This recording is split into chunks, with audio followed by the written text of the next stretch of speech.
I remember the day I first met Heather. It was a cool autumn afternoon, and we were both attending a charity event hosted by Doug. I had been invited due to my work in investments, but Heather immediately caught my eye. Her laughter filled the room, drawing me toward her like a magnet. We spent the whole evening talking, sharing stories, and connecting in ways I hadn't anticipated. From that moment, I knew there was something special between us, something worth holding on to. As time went by, Heather and I became inseparable. Our relationship flourished, and after 4 years together, I felt incredibly lucky. She wasn't just my partner, she was my confidant, my best friend. We had our ups and downs like any couple, but the good times always outweighed the bad. So when Doug invited us to his New Year's Eve party at his mansion, I was thrilled. It was the perfect chance to celebrate not only the holiday, but also the life we had built together. I rang the doorbell and stepped back, waiting for Doug to answer. While we waited, I pulled Heather in for a quick hug, kissing her softly. The love I felt for her was beyond words. These past 4 years had been the happiest of my life, and tonight we were going to celebrate in style, surrounded by friends at Doug's grand New Year's party. I was eager to see Doug, but I was even more excited to spend the evening and night with my wife as we welcomed the new year. Just as I was about to ring the bell again, Doug opened the door with a grin and loudly invited us in. From the number of cars outside, I could tell it was going to be a big party, but I was still surprised by how many people were packed into his house. Doug hugged Heather tightly and kissed her cheek before pulling her inside. He then turned to me, shook my hand, and stepped aside so I could enter. A maid took our coats, disappearing with them. Doug walked between us and said, "God, I'm glad to see you two. I hate it when my parties get this big, but I feel like I have to invite everyone. Most of them are business contacts, but a few good friends like you are the ones I really want here." "Clarissa is around somewhere, probably avoiding the usual handsy crowd," he added with a chuckle. As the night went on, Heather and I danced, ate, and drank more than we probably should have. We weren't worried because we knew we had a bed upstairs. We were among the few invited to stay the night, so we didn't have to worry about driving, getting a cab, or designating a sober driver. I'm doing pretty well in the investment business, I thought to myself. In fact, I'm one of the top brokers in my office and rank high in the company. Because of this, I recognized quite a few people at the party. A lot of them, to be blunt, were available women or worse. Doug and I agreed on that. My Heather, being so beautiful, had to fend off attention just like his Clarissa did. Throughout the evening, I took the opportunity to socialize, chatting with current clients and approaching wealthier guests to potentially gain new ones. But I kept an eye on Heather, too. I trusted her completely, but I'd be lying if I said I wasn't a little jealous. I watched her closely and sometimes had to step in when a man got too familiar. Whenever I'd rescue her at parties, Heather would smile and kiss me gently, often whispering, "Thank you," or "Thanks for saving me, honey." Tonight was no different. Several times, I saw her trying to slip away from someone who was a bit too close. Each time I got a smile, a touch, or a kiss, followed by her soft, "Thank you." We'd chat for a bit, maybe share a quick dance or drink, and then go our separate ways again. As the night went on, many guests left, leaving only those staying to ring in the new year with our host. That's when I noticed one man in particular. He seemed to be shadowing Heather, almost stalking her. He never strayed far and kept watching her. I recognized the look. He was completely taken with her, seizing every chance to stay close. At first, Heather ignored him or moved away, but as the night went on, she stayed with him longer, even smiling or laughing at what he said. Sometimes she lightly touched his arm. This wasn't like my Heather. She never flirted like that, especially not with a stranger. Doug must have noticed too, because just before midnight, he came over to me. "Stan," Doug said quietly, "the guy with Heather is Jonathan Douglas. He's bad news, a real player. I didn't invite him, but one of the women brought him as her date. I haven't seen them together since you and Heather arrived."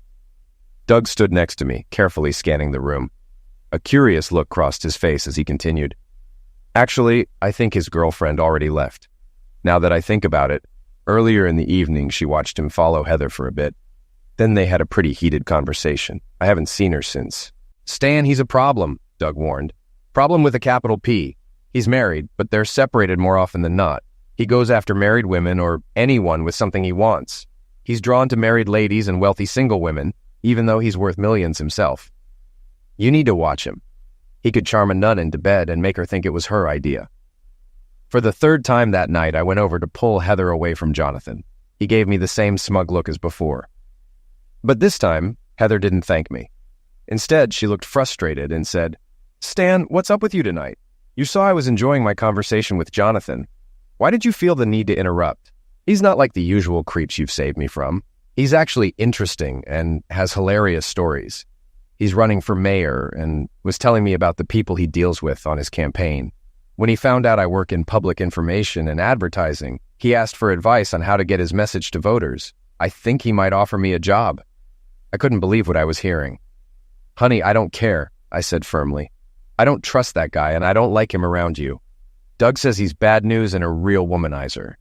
I've heard things about him too, and I want you to stay safe. The job he's hinting at will probably have you working non-stop." Heather glared at me for a moment, her anger flashing. I worried I'd messed everything up, but then she smiled and leaned in to kiss me, saying, "Aw, this is cute. You're jealous, but don't worry, honey. You're all mine." As we parted to mingle, something stuck with me. She said, "You're all mine," but didn't say she was mine. That thought lingered, and 3 months later I'd recall that night in painful detail. The last 2 months had been rocky at home. Soon after the party, Heather started coming home late from meetings or visits with her parents. When I asked her about it, she'd get angry and defensive, claiming she lost track of time or had to finish something before leaving. She also began volunteering for the local Republican Party after work, which ate up more of her time. Heather is a department leader, and her skills are almost legendary. She became a volunteer office manager for the local campaign, cleaning up chaos and gaining popularity. Like many clueless husbands, I noticed our Zek's life deteriorating as she spent more time away. I faced more rejections, and when we did have Zex, it was lackluster. She now treated it like an obligation, no longer the passionate, extended lovemaking we once had. She always had an excuse: too tired, too late, or not enough time. The truth was, she used to engage willingly, even enthusiastically, but now it felt like a chore. One day, I confided in Doug about the issues in my marriage. He gave me a worried look and said, "Stan, I'm beginning to think I might have played a role in your problems. I've been hearing rumors that Jonathan is involved with another married woman. Word is, he met her at a New Year's party, and we both know where he was and who he spent that night with. She's also volunteering for his mayoral campaign." I felt lightheaded, my breath leaving me. Doug looked at me and asked, "Stan, what's wrong? You look like you've seen a ghost." I sat there staring at him, then replied, "Heather started volunteering at the Republican office too, about an hour after work and on Saturdays. She always comes home late and refuses to say much about it. Every time I ask, she gets defensive or angry. When she's home, she snaps if I get close to her, and she's almost violent if I try to see her undressed or initiate anything physical." Doug leaned back and pursed his lips. After a pause, he said, "Stan, I'm going to find out what's going on, and well, let's just say I won't let him get away with it if he's been abusing my hospitality by messing with my best friend's wife. I'd be mad if he hooked up with any married woman at my party. But your wife? That's crossing the line. I should have kicked him out when his girlfriend left, but I was too focused on being a good host. If I'm the cause of your problems, I promise to make it right." I guess I should share a bit more about Doug. He's my best friend, and I'd trust him with my life. Honestly, I'd trust him alone in a room with my wife. Even if they both hadn't had Zex in a year, he'd never betray me. We're closer than brothers. Doug is smart, probably the smartest person I know. We were in the same high school class. He gave the valedictorian speech while I struggled to make the top 10 in our class of 223. He only went to college for a year before deciding it was a waste of time. He barely attended classes, never studied, but still earned a 4.0 GPA. He ended up taking just a few finance courses before teaching himself everything about investing and finance. The reason he needed to learn about it was that, during his freshman year, he inherited a little over $70,000 from his grandparents. Unlike most young people, Doug didn't blow the money. He bought a decent used truck and invested the rest in the stock market. His first 2 stock purchases were based on a broker's advice. Unsurprisingly, they were trendy picks that made money only for the broker. That made Doug furious, and he started educating himself. He watched CNBC, read books, and researched the market. Eventually, he opened a discount brokerage account online, transferred all his funds, and started trading on his own. From his first solo trade, Doug made more money than he ever did with the so-called experts. It didn't hurt that he started in the late 80s during the tech boom and dot-com craze. He got in and out of several lucrative stocks. No, he didn't profit from every trade, but he grew his wealth exponentially. He was also smart enough to move into safer stocks when the market started to decline. He bought Berkshire Hathaway shares at just over $17,000 and sold them 3 years later for $72,357 a share. By then, he was a multimillionaire and was expanding into venture capital and real estate. I graduated from college and spent 4 years working as a salesman for a restaurant chain. I didn't enjoy the travel, and I was serious about Heather, so I became a stockbroker. I managed a small part of Doug's millions. He handed me some of his investments when I was starting out, and I always suspected it was to help a friend. I felt guilty because I knew he didn't need my advice or management. It felt like charity. But Doug convinced me otherwise. His reasoning was twofold. He wanted to spread his investments across different brokerage firms for safety, and he believed I might come across valuable information that could help him. Neither of us ever considered it insider trading, but occasionally I came across something useful. We both benefited. Doug also referred many of his friends and acquaintances to me if they needed full-service brokerage, so I earned commissions from those trades. Doug didn't work for anyone else. He worked 8 to 10 hours a day for himself, researching stocks and managing his investments. He lived well and tried to bring Heather and me into his social circle. We attended countless charity events with him, often at his expense. Occasionally, I'd cover the costs since I had an expense account as a broker. Doug and I also went to political meetings and socialized with influential people. We never missed a Friday night party at Doug's house. After Doug and I talked, we had plans to attend a $500 a plate political rally with him and his girlfriend. As usual, Doug treated Heather and me. For some reason, Heather was more reluctant than usual to go with us this time. I insisted she join me, and I still regret it. Our marriage was already heading toward disaster, especially after Doug's investigators gave me their report on Heather. But that dinner marked the real beginning of the end. When we arrived, I realized we were at a reception where the state Senate candidate was speaking in support of other state and local politicians. The ticket money went to the state Republican Party, though part of it would also support local candidates. What I hadn't realized was that the guest of honor was a mayoral candidate for our city. Of course, it was Jonathan, the a-hole. As we entered, I saw Jonathan standing at the front, smiling and chatting with local dignitaries. I felt Heather pull away slightly and turned to see what was bothering her. She was staring at Jonathan, her face glowing like a woman in love. In that moment, I feared I'd lost my wife. I asked, "What's wrong?" Heather snapped out of it and gave me a faint smile. "Sorry, dear. I just didn't realize who this dinner was for." She looked so guilty that I doubted her, but I didn't say anything. She had to have known Jonathan would be there since she was working part-time at the campaign office. Now it made sense why she was so hesitant to come. I glanced over at Doug and saw he had noticed our exchange. He turned to glare at Jonathan before putting on a smile and guiding Heather to a chair. He pulled it out for her, then sat Clarissa down next to him on his left. As I walked by, Doug called out to me, "Sorry, Stan. I didn't realize he was part of the group benefiting from our generosity. When he invited you, I saw her reaction. Buddy, I hope I'm wrong, but I've got a meeting with a friend on Monday I want you to join. How about lunch around 11:30? After finishing her meal, Heather excused herself to go to the restroom. I noticed that as she stood up, Jonathan also got up and left through a different door. I hesitated for a moment, thinking about following him, but Doug placed his hand on my shoulder and said, "No, Stan, it's already being handled. And if it's true, it's too late anyway. Just wait until Monday. Please." Later that evening, I lost track of Heather again and went searching for her. When I came back from the bathroom, I snuck onto the stage and hid behind the curtain. I could hear soft moans and hushed voices. One of them was unmistakably Heather's. I felt a surge of anger and moved toward the voices, but tripped over a rope, causing some noise. I heard Heather whisper, "Oh no, someone's coming. I need to leave. Honey, it won't help if we get caught. I'll see you at the office. I love you." I heard a quick kiss, then hurried footsteps moving away. I followed, but was too late to see anything, just assuming it was Heather and Jonathan. As I walked back, I ran into Doug in the hallway. His face was dark with anger. He grabbed me and made me stop. "Damn it, Stan," he said. "I told you to leave it alone. We need to gather information before you do something rash. If she is cheating, and I think she is, we need proof. That way you can get the best deal in a divorce if that's where this heads. The way you're acting, you're only going to get screwed over by the legal system." After calming me down a bit, Doug continued, "I saw them rushing down the other corridor.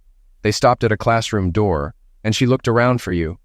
When she didn't see you, she got scared and told him she thought you were trying to find them. Now she's even more suspicious, and it'll be harder to get the truth. When we returned to the table, we played it cool. We made sure Heather and others saw us laughing and passing a pocket flask. As I sat next to her, Heather shot me a look and asked, "Where were you?" Just then, Clarissa walked over to Doug, gave him a hug, and smiled at us. "Okay, you two. Next time I catch you sneaking out to your car for a drink, I'll either come with you or call the cops. Now, let me have a sip from that flask." Heather seemed to relax a bit. She turned to Clarissa and asked, "Oh my God, what were they up to? I couldn't find them earlier." Clarissa laughed and replied, "Oh yeah, I tried to catch them for my share before they went inside, but as you can see, they beat me to it." Later, during the dance, I took a turn with Clarissa. She was lost in the moment, and when I tried to glance around the room, she gently stopped me, refusing to follow my lead. She kissed me on the cheek and said, "No, Stan, you don't want to look right now. Just dance with me and try to enjoy the evening. I know what you're going through, and it's only going to get worse. But remember, Doug and I are here for you, always." I relaxed a little and returned the kiss, whispering, "Thanks for stepping in earlier. I nearly lost it, and Doug thinks that would have been a big mistake. I'm so angry at this guy, I don't know what to do." The rest of the week and weekend were rough. I swung between fear and rage. Deep down, I knew Heather had emotionally left me, and it was only a matter of time before she physically left too. We hadn't been happy for weeks. I started to distance myself from her mentally, even though I wasn't certain if she had cheated. But if she hadn't, there was still something seriously wrong, because we weren't the loving couple we used to be. Finally, the day of my meeting with Doug and his friend arrived. I had a strong feeling his friend would be a private investigator. I was nervous, my stomach in knots and dealing with heartburn. Beneath the surface, I could feel my anger simmering, and I knew Doug and his friend could see it. I was both dreading what I might learn and eager to know the truth. As I approached the table, Doug stood up, shook my hand, and pulled me into a hug. After the greeting, he introduced me to his friend, Simon Hobbs, who turned out to be an investigator. We took a minute to look over the menu and place our order with the waitress. Doug then said, "Let's get this unpleasant business out of the way." He looked at Simon, then back at me. Simon opened his briefcase, pulled out a large envelope, and handed it to me. "We've been following your wife and Mr. Douglas. Per Mr. Beaver's request, the surveillance lasted for 20 days, ending last Saturday night." He continued, "During that time, we observed that they had lunch together daily, except for Sundays when she stayed home. They dined at various upscale hotels, and after each meal, they would retire to a room rented by Mr. Douglas's campaign. On 8 separate occasions, we were able to enter the room by posing as room service. Each time neither was dressed and the bed was in use. Photos and reports are included. We also recorded audio by placing a microphone under the door. They had sex during every hotel visit." Simon paused, then added, "Additionally, we recorded multiple inappropriate encounters at the campaign office and after hours. We have photographs of them engaging in sexual acts 3 times at the headquarters and once at a party with some of Mr. Douglas's supporters." He hesitated before saying, "Perhaps the worst thing we captured involved a meeting between Mr. Douglas, your wife, and Stephen Negrano, the president of the Municipal Employees Union at the Gentlemen's Club. Negrano seemed quite taken with your wife, and we have photos of her sitting on his lap while his hand was under her dress." Simon then placed a laptop on the table and played a segment of the DVD. "You'll get a copy of this in the report, but I wanted to go over this specific incident first. My operative was excited to share this information, and I believe your lawyer will be too." Doug and I leaned in to watch. In the video, Heather was sitting between Jonathan and Stephen. The 2 men leaned over her, talking, while Jonathan's hands roamed. He touched Heather's bosoms and slid his hand under her skirt. At one point, Heather whispered for him to stop, but he responded, "Heather, I can feel how excited you are. You know you like this. Just relax. It's nothing unusual at this club." Jonathan then kissed her softly. She moaned, pressing herself against him as his hand continued to move under her very short skirt. From the camera angle, it was clear she wasn't wearing underwear. After Jonathan leaned back, Stephen pulled her onto his lap.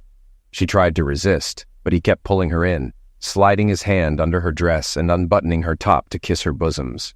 Heather hissed, "Stop it, Stephen."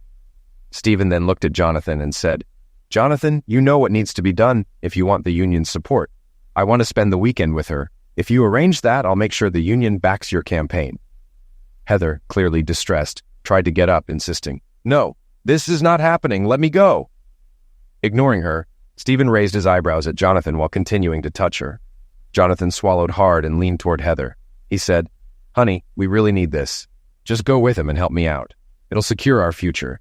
And it's not like you haven't done this before. Just tell your idiot husband you have a meeting this weekend." In the video, Heather looked shocked and tried to resist. But then she seemed to relax. She moaned and turned toward Jonathan, kissing him.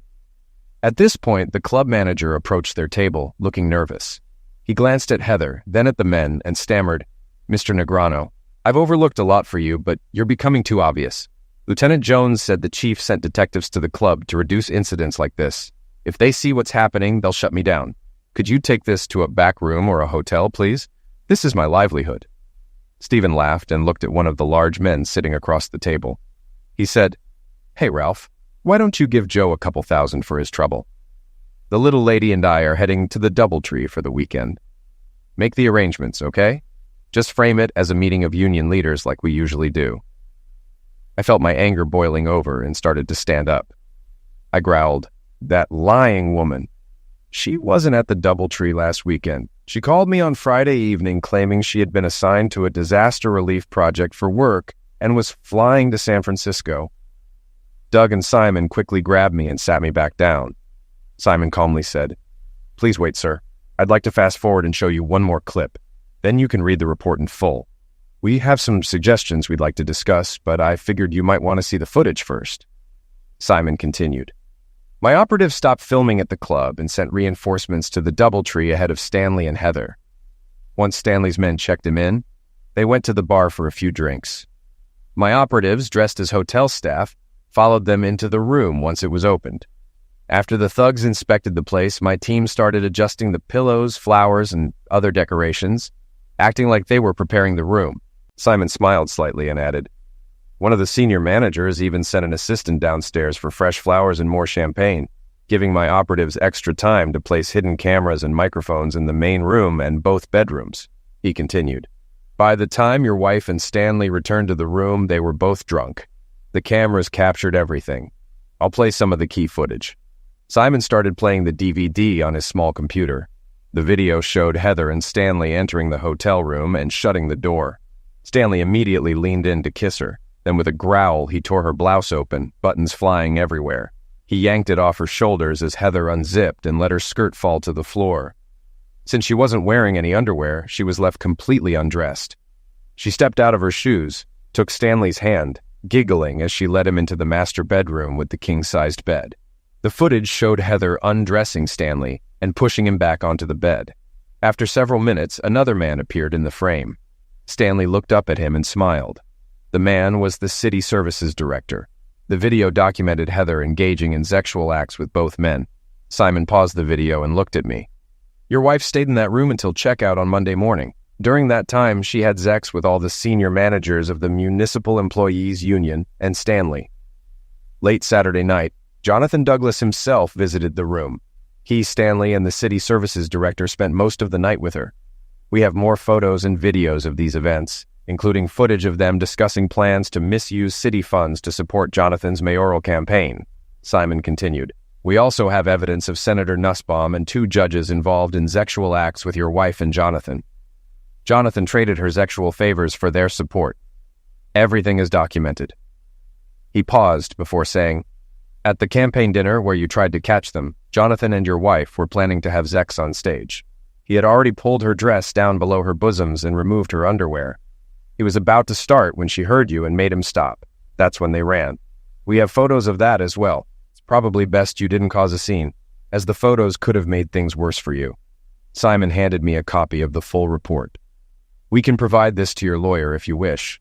Our investigation fees include any local court testimony, should it be necessary. I'd also recommend we continue monitoring for potential criminal charges.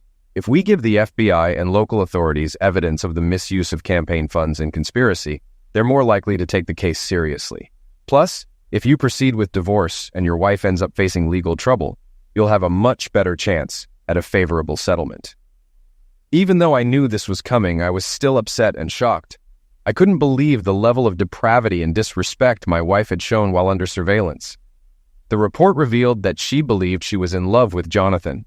They were actively discussing how and when she would leave me.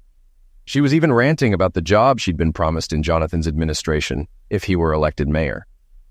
What shocked me the most was her willingness to spend a weekend at the DoubleTree, doing sexual acts for Jonathan and his friends, acts she had always refused to do with me.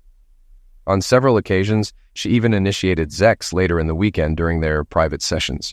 I always knew Heather was ambitious and admired powerful people, but I never imagined the lengths she'd go to for success. I felt physically ill. I barely ate, and I noticed Doug wasn't eating much either. After the investigator left, Doug and I sat quietly for a while, drinking in silence. Eventually, Doug said, "Stanley, I'm so sorry I ruined your marriage. I take full responsibility for what's happened and intend to make it right. I know I can't undo what's been done, but I'll help you however I can. I'll find you a great divorce lawyer and support you until you're back on your feet." I got up from the table and looked at Doug. "Well, start looking for that lawyer. I was about to give Heather an ultimatum. Either she straightens up or we get divorced, even before I knew for sure she was cheating. But now after seeing this, I can't believe it. I wonder when she changed, or if I just never really knew her at all. As for the rest, you know as well as I do that Heather's betrayal isn't your fault. You don't owe me anything." On Thursday, Doug called me. "Hey, Stan, I found you a real shark of a lawyer. She hates cheaters and always fights for the innocent in divorce cases. She despises public figures and businessmen who use their power to manipulate women. If we play this right, you won't just get rid of Heather and keep most of your assets, but we can also take Jonathan down." Doug gave me the name and contact information of the lawyer he recommended. I called her later that day to set up a consultation. When I told her assistant who I was, she said they'd been expecting my call and scheduled me for a 9 a.m. meeting the next morning. I agreed and received a list of documents and information to bring with me. When I arrived the next morning, I was immediately shown to her office. I was impressed with my new lawyer, and we quickly got into a conversation about my goals for the divorce. I told her, "I want to dissolve this marriage and keep all our property, though I know that's unlikely. I also want to go after this wife-stealing prick for everything we can. I want to ruin his chances in the mayoral race and leave him broke." Sally, my lawyer, leaned back in her chair, rocking slightly as she thought. Then she smiled and asked, "Are you sure you want to go all out? Or do you want to financially destroy him, ruin his reputation, and potentially send him to prison? With the right moves, we can likely get him jailed. I've already reviewed parts of the investigator's report, and it's incredibly damaging. Sorry to say, but this case is so egregious that we could take down most of the key players involved. In fact, I'm legally obligated to hand over the report to the authorities because they've violated several federal laws. If we go to the authorities first and then file for divorce, we'll shot him harder. If you file first, he might find a way to escape or avoid punishment for a while." I replied, "I don't care what we do to him and the others who slept with Heather. As painful as this is, I know Heather is the one responsible for all of this. But she couldn't have done it without him. From the moment I saw him meet her, I knew he was the one pursuing her. He kept after her until she gave in and ended up in his bed. It takes two to tango. She always wore her wedding ring, so he knew she was married. I even heard them on tape, talking about her stupid husband and planning how to treat me. When the time came for the big breakup, Sally and I worked through her questions, and I made a firm decision. I told her to prepare and filed the divorce papers immediately. We also agreed that the private investigator's report should be handed over to the FBI right away to trigger an investigation into campaign law violations and the misuse of union and city funds. Sally suggested I contact the process server to serve Heather and threaten legal action against Jonathan Douglas.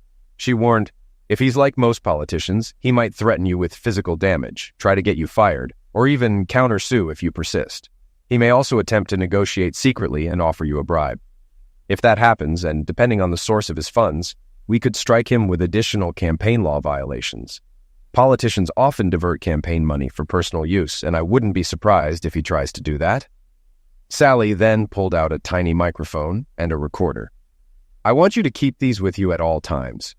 Wear the microphone hidden in your hair and keep the voice recorder in your car. The transmitter has a range of about 1 kilometer, but even if you're out of range, the recorder will capture up to 6 hours of audio. It will automatically download the recordings when you're back within range of your car. If you give me your car keys, I'll have someone install a dash cam while we finish here." She also advised, "Consider rehiring a private investigator or let me hire one to continue watching your wife and Mr. Douglas.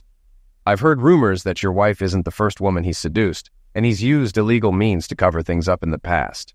If we can catch him discussing plans or trying to manipulate the situation, we can really nail him and your wife." I smiled and said, "The private investigator I hired gave me similar advice. I still have him on retainer." The next Thursday, Sally called. "Mr. Malone, we're ready to file for divorce and serve your wife. Do you still want to follow the plan and attend when she's served?" "Absolutely. At least that I'll get some satisfaction out of it." I thought about it and suggested, "What if we serve her tomorrow night at campaign headquarters? Wouldn't that be a good time?" Sally was silent for a moment and then said, "No, Stan, that wouldn't be a good idea. If you serve her there and make a scene, everyone at the office will know immediately, and word will spread fast. If that happens, Jonathan might lose the election, but he won't feel pressured to bribe or negotiate with you. It's better to serve her when she's either alone or with him. Ideally, when they're alone." "Okay, I get your point. How about we follow them tomorrow night? Heather usually doesn't get home until midnight on Fridays, and the investigators' report said they often spend Friday nights alone in a hotel room. It's usually the same one they use during lunch. Couldn't we serve them room service and catch them in the act?" Sally agreed to hire a process server to interrupt their Friday night hotel rendezvous. When I arrived at my office, 2 men in suits were waiting for me. They introduced themselves and asked to talk about how I was managing some funds for their widowed mother. I smiled and invited them in. Once the door was closed, they showed me their FBI badges. They explained they were working on Jonathan's case based on the materials my lawyer had sent over. When they found out I planned to use a process server and record the interaction, they asked me to wear one of their devices to capture the conversation. This request made me uneasy, as I had been considering how I might make some side money off of Jonathan, my winnings, so to speak. But I couldn't come up with a good reason to refuse, so I agreed to wear their wire too.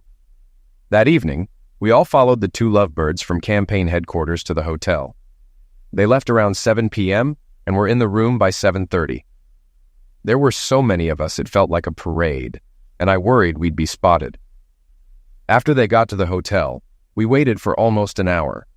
I had the foresight to bring my camera to capture everything.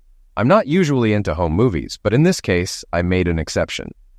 We were just about to knock on the door when a fortunate coincidence occurred. The elevator doors opened, and a room service waiter came out, pushing a cart full of dishes. He walked toward the room and gave us a questioning look. I smiled, pointed at the door, and said, "Go ahead, be our guest. We didn't mean to interrupt Mr. Douglas's dinner. We'll just step aside for a moment." The waiter smiled and said, "No problem." He knocked on the door, and when Jonathan asked who it was, the waiter replied, "Room service." The door opened, and the waiter entered. The process server and I stayed out of sight, waiting for the waiter to leave. As he opened the door to exit, I moved forward to keep it from closing. The process server and I quietly slipped into the room, staying out of view. We waited until Jonathan and Heather started their dinner before fully entering. I was ahead of the process server when we walked in, and the sight before me was shocking and heartbreaking.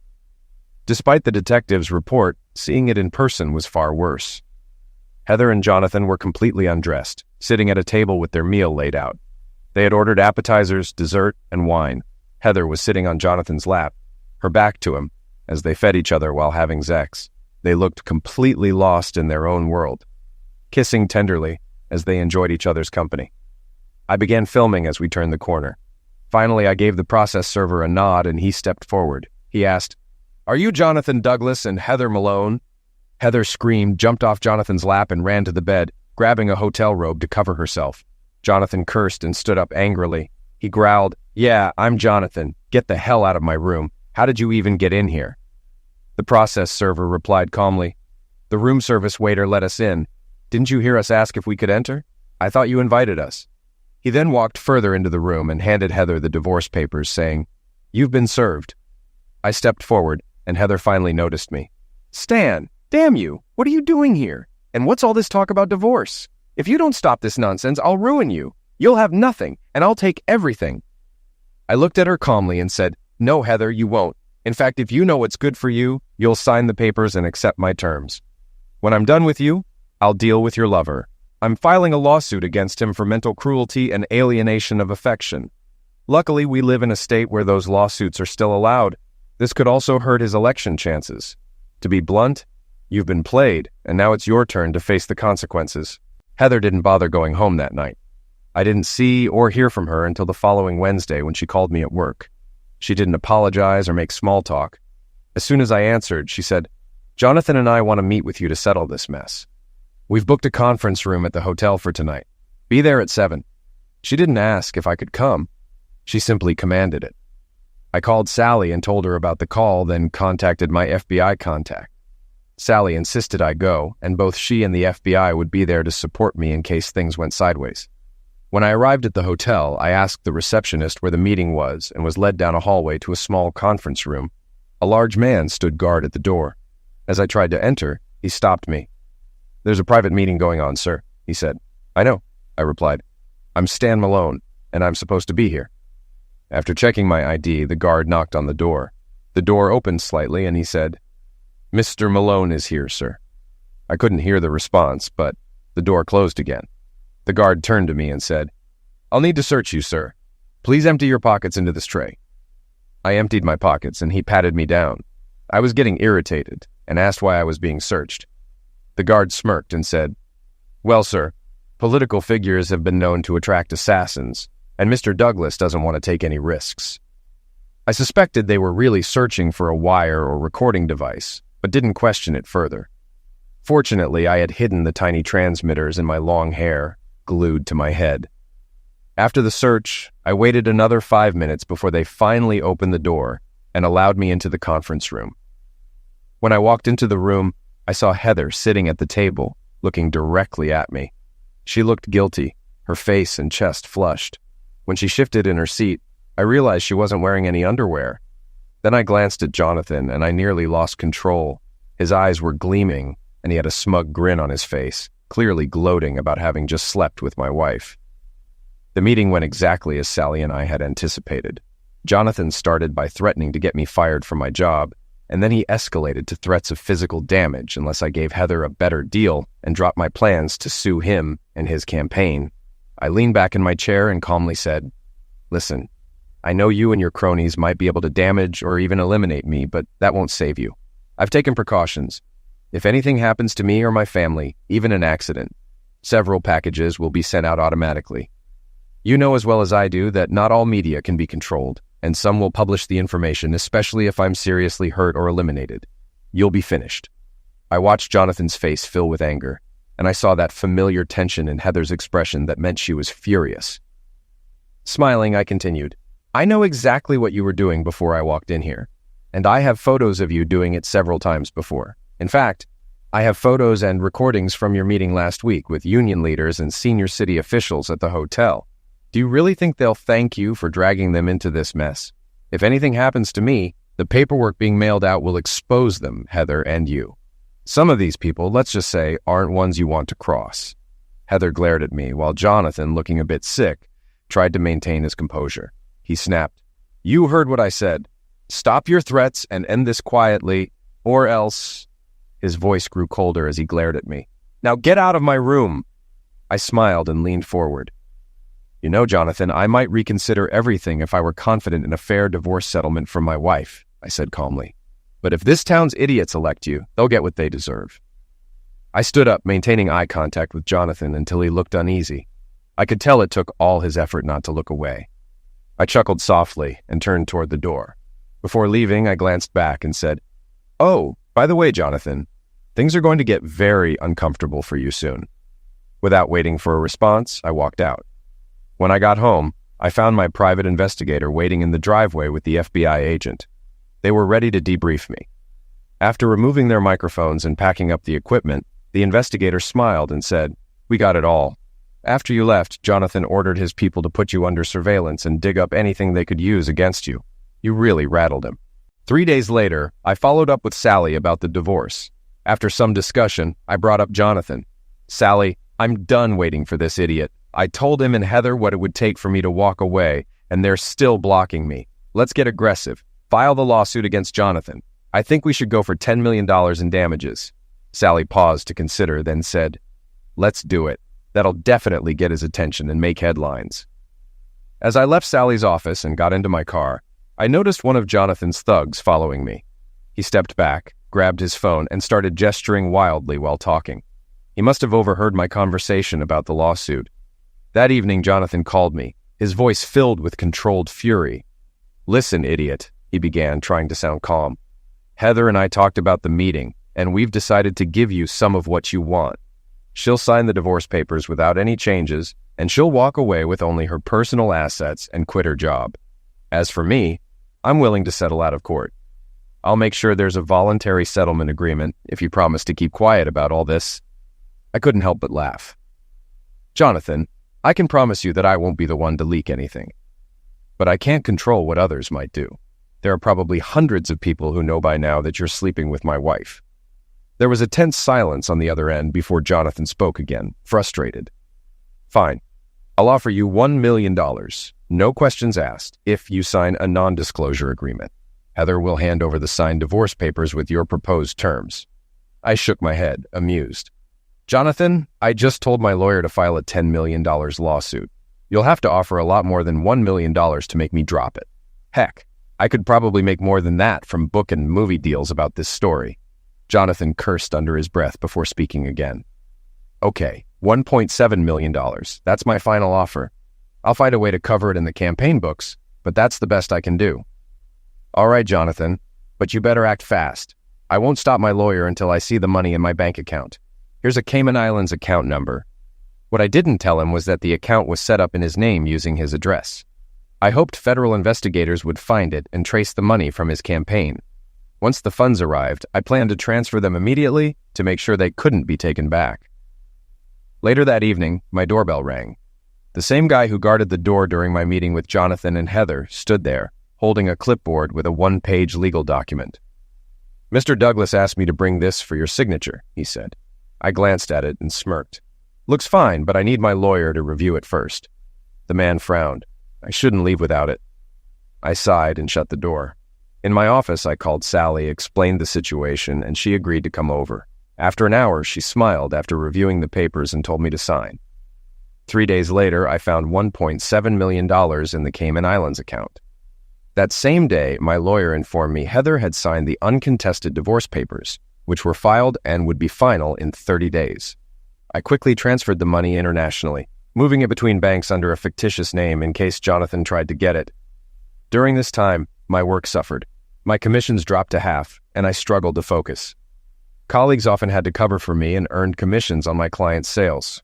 Even after the divorce was finalized, I was still distracted, making costly mistakes at work. Worse, I couldn't stop worrying that Jonathan or his friends would retaliate. One night, the doorbell rang after 9 p.m. Heather stood there crying with a fresh bruise on her face. "Stan," she whispered, "can I talk to you?" I almost shut the door but hesitated. I let her in, leading her to my office. She sat, still crying, then finally spoke. "Stan, I know it's too late, but I wanted to apologize. I realized what a huge mistake I made. Jonathan knew exactly how to manipulate me. I fell for him, and the job he promised after the election made me lose sight of us." Her sobs intensified. "I was furious with you on New Year's Eve when you tried to separate us. I was already late when you pulled me away from Jonathan. He had convinced me to sleep with him less than 3 hours after we met. I'm so sorry." Heather's voice trembled as she described how, after just a few weeks of sneaking around, she became convinced she had to fully support Jonathan. He promised to leave his wife and marry her after the election, claiming it would hurt his campaign to do it sooner. She got caught up in the dream of being a mayor's wife, and maybe even a senator's or governor's, losing touch with reality. That evening, she found Jonathan with a young campaign volunteer. "You were right, Stan," she said bitterly. "He fed her the same lies he told me. When I confronted him, he laughed and said, 'What makes you think I'd marry an old strumpet like you, especially one with a history of cheating and sleeping around?' She angrily wiped her tears and added, 'He said if I behaved, I could stay as his social secretary and entertain his important friends like before.' Sobbing, she continued, 'I slapped him and he punched me. He's ruined everything, Stan. And I know it's too late, but I wanted to apologize for what I did to us. If you can forgive me, I'd love to try again.' She gave me a hopeful, regretful look, kissed me on the cheek, and left. I watched her car speed off and sighed, wishing she'd realized all this before everything fell apart. In the days that followed, I couldn't bear to stay in the house. The memories were too painful. I listed it for sale and hired an agent to help me find a new place, somewhere free of the past. I brought in movers and a crew to clean up. Occasionally, I called Doug or Sally for updates. They told me the feds had taken over the investigation, suspecting corruption in the local police. They agreed to keep my name out of it unless absolutely necessary, and Sally reassured me the feds had enough evidence to honor that agreement.